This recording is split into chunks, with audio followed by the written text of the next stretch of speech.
work in Santa Barbara County, so I can really only talk about Santa Barbara County, but definitely we see a high rate of child obesity here, and we think it correlates with malnutrition.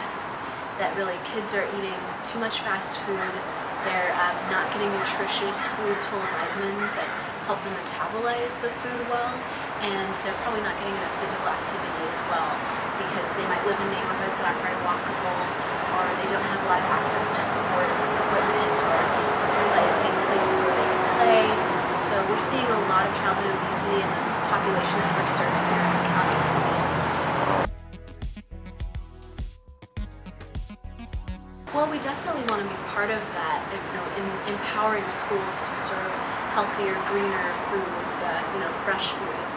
It's definitely a huge part of what the food bank does. Half of the food that we put out into the community is fresh produce. School lunches and food in schools haven't been given the amount of attention that they deserve. And so there's not very much training given to the people that are cooking the food in the schools.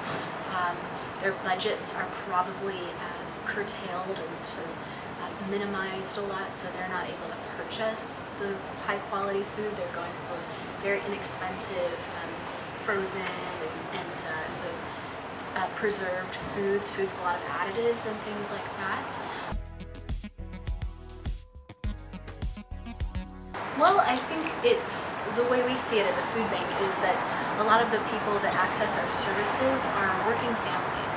They might be working 2 or 3 jobs trying to cobble together enough money to live, especially in Santa Barbara, which is a fairly expensive place to live with rent and other cost of living considerations. So they're working long hours, they don't have a lot of time, but I think families face that sort of that crunch on their time and maybe the unfamiliarity with fresh produce. Can be cost effective to eat healthy. It's just being able to find the things that are in season and knowing how to prepare them in a way that's healthy and low cost, and cooking in batches and being able to sort of spread it out over time with freezing and preserving things in other ways.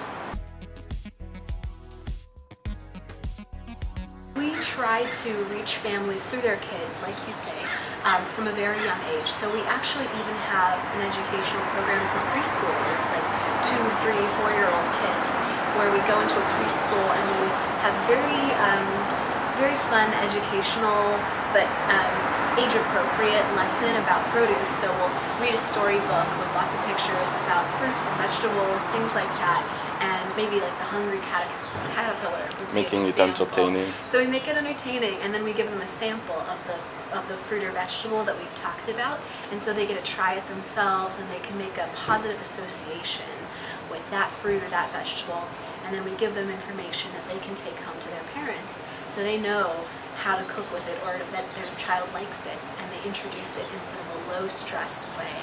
That's exciting and interesting. Like you say, to reach children and then inspire their parents that their kids will like this produce. It's not some scary thing they don't want to try, and that it's not as hard to prepare as the parents might have thought, and it won't take as much time as they thought. We try and choose recipes that are simple, inexpensive, come together quickly, and their kids are going to enjoy, so they're tasty. And then as these kids grow up, it'll be accessible and easy for them as they become teenagers and adults and have their own families. They'll remember or have these lessons, and it'll be more accessible to them. It'll break down the barriers about how much time it takes to cook and how much it costs to cook. It'll seem more a second nature to them if they learn it as kids.